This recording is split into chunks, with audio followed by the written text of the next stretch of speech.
ఈరోజు మన rebel star Prabhas రాజు గారు నటించిన కల్కి సినిమాలోని మంచి వెహికల్ అయినటువంటి బుజ్జి భీమవరం రావడం జరిగింది.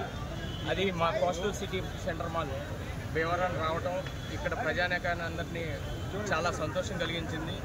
ఈ అవకాశం ఇచ్చిన వైజయంతి మూవీస్, ఈ కల్కి మూవీ టీంకి అందరికీ కూడా ప్రత్యేక కృతజ్ఞతలు చెప్తూ ఈ అవకాశాన్ని మన ప్రజలందరూ కూడా సద్వినియోగం చేసుకోవాలని కోరుకుంటూ మీ ఏవిజీ సినిమాస్ భీమవరం.